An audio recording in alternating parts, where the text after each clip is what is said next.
Hi there and welcome to the video. I am your host, John Ivison.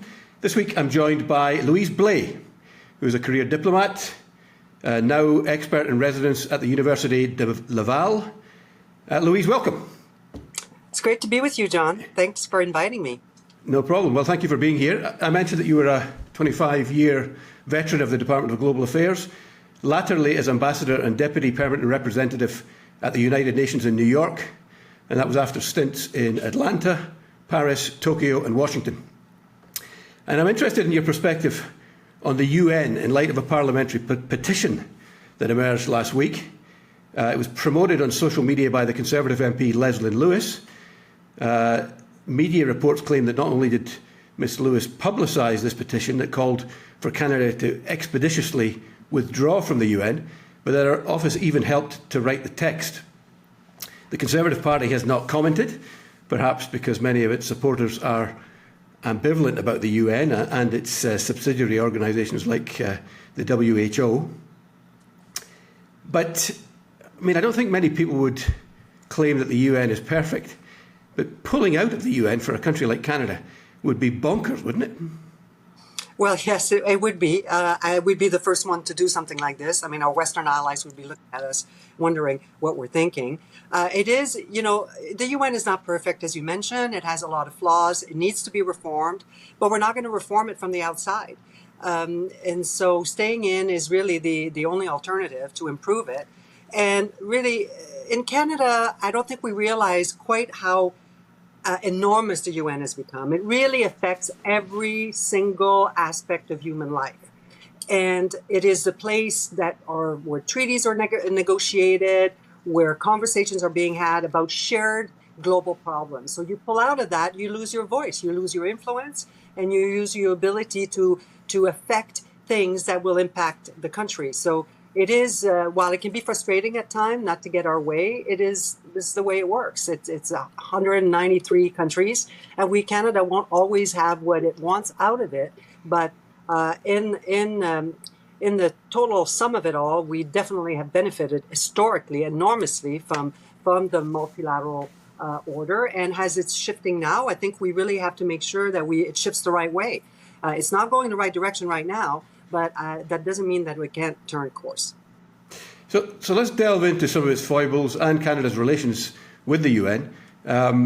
It's been a staunch supporter of the UN, going back to the time when Lester B. Pearson nearly became Secretary General in 1953. He later won the Nobel Peace Prize for organising the UN Emergency Force in Suez in 1957. Closer to the present day, Stephen Harper was less enamoured with the UN and the concept of multilateralism. And I remember him telling the General Assembly that the UN needed to become more accountable, more effective. You mentioned that it needs to be reformed, but it's a hard thing to reform, isn't it? I mean, the West thinks that it's ineffective and inefficient, and the Global South feels that it's being run by rich countries for their own benefit. That's right. Well, I think we have to separate the two types of reforms that are necessary at the UN. One is the reform of the UN system and all of its funds and programs like UNICEF, UNDP, and so on and so forth. And then the other one is the reform of how member states govern themselves, because member states are part of the problem. We're the ones who are affecting the way that things, if you look at the UN Security Council, it's member states that are using permanent members that are using their vetoes in certain circumstances. So it's a member state issue. But in terms of the apparatus and the system itself, the reforms, the Guterres, the current Secretary General, did put in place some reforms so that the different funds and programs would work more efficiently with one another. And but that is still, to some degree, Canada supported the reforms, but we were a little disappointed that they didn't go far enough. The United States wanted the UN to find more efficiencies, quote unquote, cuts. There's, obviously it's a big bureaucracy. There are a lot of layers. And countries like the United States wanted to see some savings. I don't think that has happened. But in Canada, because we're not a recipient of the UN system, we are a donor, quote unquote, we don't really get to appreciate quite how instrumental the UN is in countries, in developing countries. Without the UN, we would have had millions of children dying needlessly. We would have had further health problems that would have come back to Canada. But you go to the developing world and you see that the UN is omnipresent. They are a partner in governance in those countries. And to some degree, where, yes, we still have a lot of strife around the world and a lot of conflict, we don't appreciate the things that didn't happen before because of the UN. The UN is a force for good in many countries and has done a great deal through the decades and still to this day to protect civilians and human life. Right. I mean, I think even Harper came around to seeing the benefits on maternal health and other things like that. They became his focus. But he was very critical, as are people today, about things like the Human Rights Council. This year Iran was elected chair of the Council's Social Forum, and this is a country that whipped a woman 74 times last week for not covering her head. Is it any wonder people are exasperated by things like that? Well, that's exactly it. I think the Human Rights Council, as well as the UN Security Council, are the two, I think, bodies that obviously attract the most attention by the public, and for obvious reasons. But the UN, it really is. It's not a place to isolate countries. It is one country, one vote. You have a right to be on these bodies, and while it is egregious and it is. As it was really difficult to see, for example, the Russian Federation preside over the Security Council just a month after it had invaded another sovereign state. I mean, it boggles the mind, and I think those countries need to be held to account. But I think where I think we're having difficulty is understanding the balance between these different bodies, and finally the supremacy of the General Assembly. And in the design of the UN, the General Assembly is the one place where every country is equal around in the room. And it is the most democratic expression of the world. And yes, small countries like Vanuatu or Tuvalu have the same vote that Canada or the United States have. But that is the way it was built, and for obvious reasons.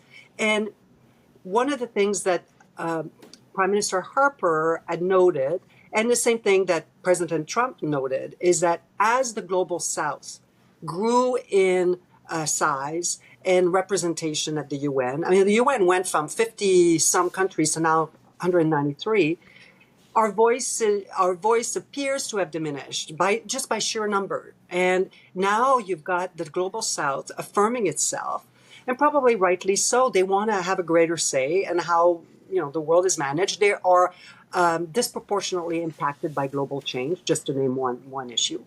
And they have been extremely smart, you could say, at joining forces. And so now at the UN, you have the G77, which was 77 countries at its founding a few decades ago, but is now more than 125 countries that vote, and not always vote, but will negotiate en bloc. And now it's the G77 plus China. Though China is part of that group because it was a developing country to some extent. By some data, it still is. And so now it's part of this group. And that's who Western allies, like-minded, as we like to call them, we butt up against sometimes on issues. Not all. We agree with the Global South on many things. But so you've got these power plays that are happening that I think, to me, need to be understood, addressed, and worked with. And this is why, personally, I've been advocating with Canada doing a little bit more listening and a little less lecturing, because if we want to have the support for our initiatives at the UN, we have to give in the other way. That's how the system is based. But just to close up, I will understand the frustration of those that look at some of the presidencies of these, particularly the UN Security Council and the Human Rights Council.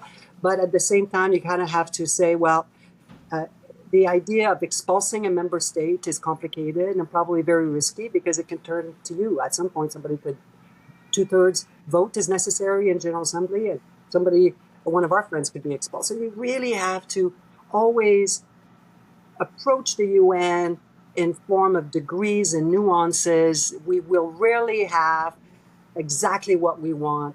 Certainly not all the time. So it's a place of compromise, and sometimes that can be challenging. But clearly, sometimes you have to stand up for what you believe is right. I mean, the General Assembly condemned Israel 14 times last year, and the rest of the world just 7 times. Russia only got condemned by the General Assembly twice. I mean, it does the old joke that the cure for admiring the UN is to go and watch it in action. Often it is, beyond the pale as far as what most Canadians would think. Well, yes and no. I mean, the series of the condemnation of Israel is definitely an issue. We have often argued that there are too many resolutions, state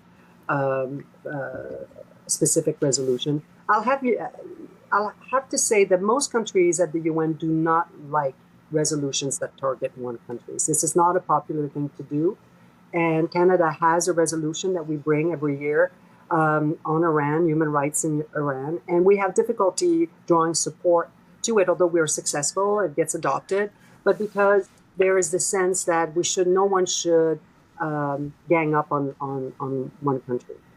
Israel seems to be the one exception, and that is something that Canada has been often deploring. At the same time, some of the content and some of those resolutions are aligned with the Canadian position. And the two-state solution issue, for example, is something that Canada adheres to. So it is, by principle, we mostly vote against them, but it doesn't mean to say that there isn't anything in the resolution that we don't. I found it odd that we didn't vote in favour of the motion on settlements, which was condemning Israeli settlements, and yet we did on the ceasefire issue, which seemed to be abrogating our responsibility as an ally. Anyway, moving on. So I agree with you that having witnessed it in action, it's slow, it's overly bureaucratic. I remember there was a great quote by a former UN bureaucrat, Anthony Banbury, who's described it as a Remington typewriter in a smartphone world. But it is the embodiment, as you said, of the rules-based system that has benefited humanity for the past 75 years. And there was an instance this week that came out where Canada, Britain, Sweden and Ukraine are going to complain to the UN Aviation Organization in their bid to hold Iran accountable for the downing of the passenger airline 4 years ago. I mean, where else could you get satisfaction or even seek satisfaction other than through a UN body? Exactly, and we're seeing that playing out with the ICJ, the International Court of Justice. It is a place where states can take issues, and in the past the ICJ has ruled, and now its rulings are not always respected or applied. It ruled against Russia and its invasion of Ukraine, but it is a place where you can hold other countries to account, or at least have conversations. It's an arbitrator of issues. So where else would you go? Exactly, and if I might just take it to another, I think, important level, the UN is a place where everyone is there. Foes, enemies, competitors.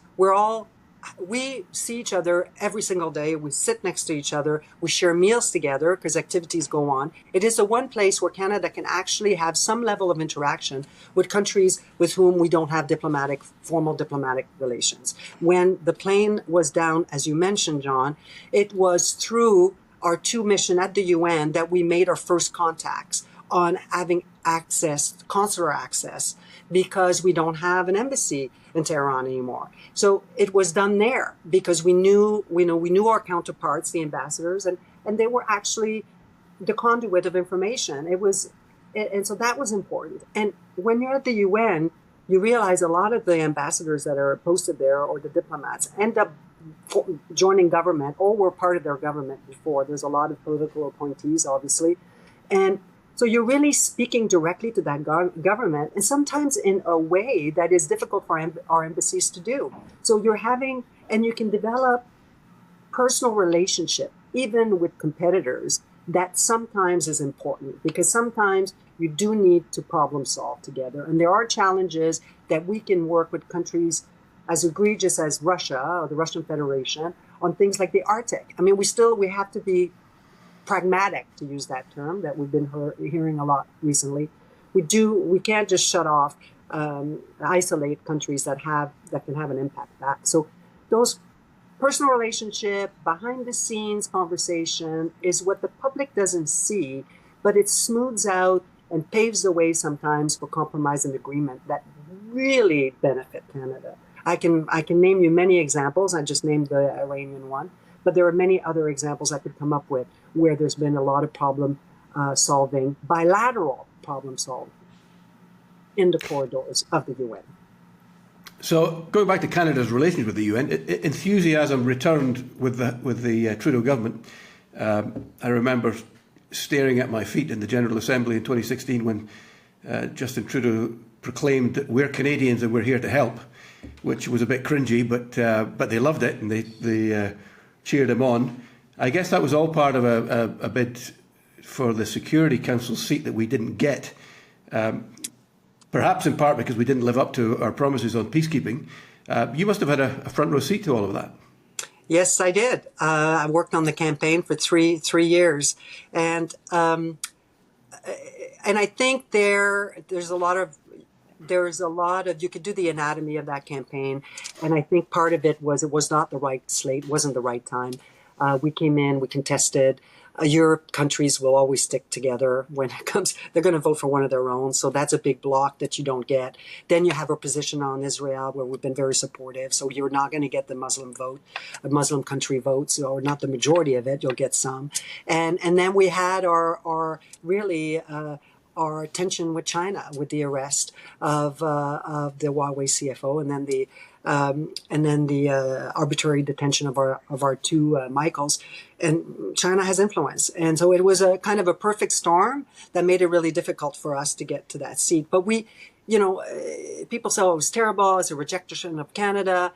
But we did get we got the majority of votes. We got a majority of votes. And I thought we missed going into the second round by just one vote. And had we done that, because when we got in, many of our allies were already committed because Ireland and Norway had declared, some of them 10 years before us. And so they had done vote swaps and they had lined the field. They were all set. So you come in and a lot of our friends are really people of honor. And they said, well, we're not going to, it's a secret ballot, but we're not going to go against our agreement. And so they said, well, maybe we'll come to you in the second round.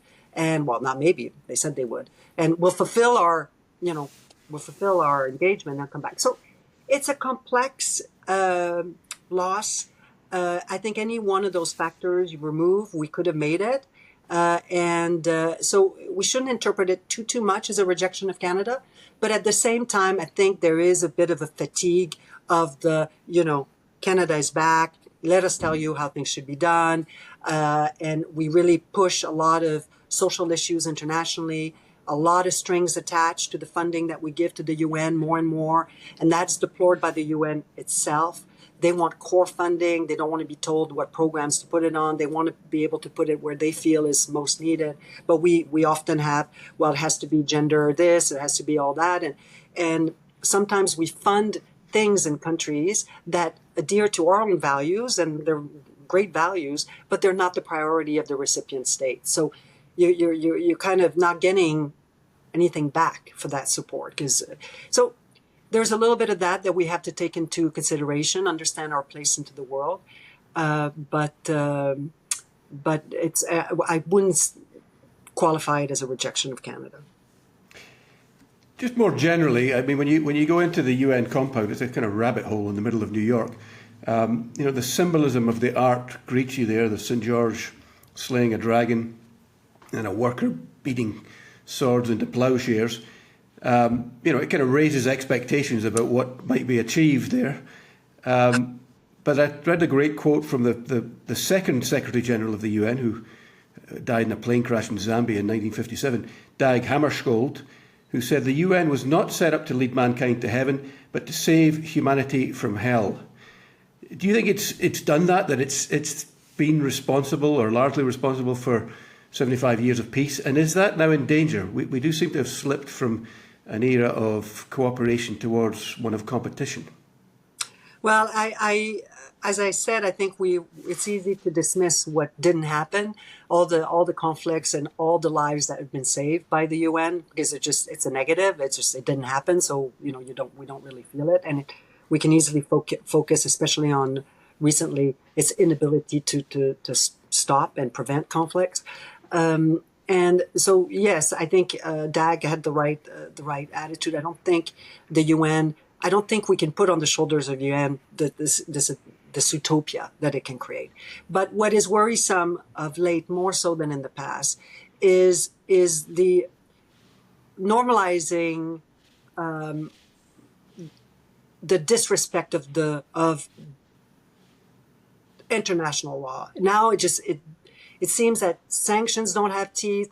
It seems that ruling by the ICJs could be ignored with impunity. It looks like humanitarian and law and norms can be totally thrown out the window with very little other than maybe shame and blame and rhetoric. So countries are getting away with going against the UN Charter or international law. And that's the part that I think is demoralizing, is that we're understanding that these norms that we have and these laws really don't have a lot of teeth. And at the end of the day, can be put aside. And so that's the part where I think 20 years ago, countries would have thought twice, a little bit longer, about going against some of those international laws, just because of the blowback and the consequence back to them. But now we have a country like the Russian Federation that is doing what it's doing despite enormous financial sanctions from the West and several repudiation from the General Assembly and the ICJ. And it's just that hasn't stopped it in its tracks whatsoever.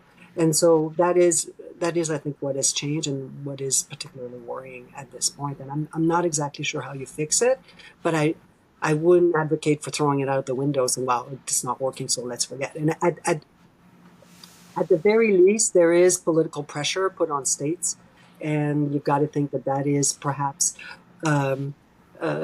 controlling some of the country's worst instincts and actions. But I will admit that it's been frustrating to see, that nowadays it seems to be accepted that you can bomb a hospital. Civilians. That's a fitting note on which to end, Louise. Many, many thanks for your expertise and your input, and have a great day. Well, thank you, John. Thanks for having me.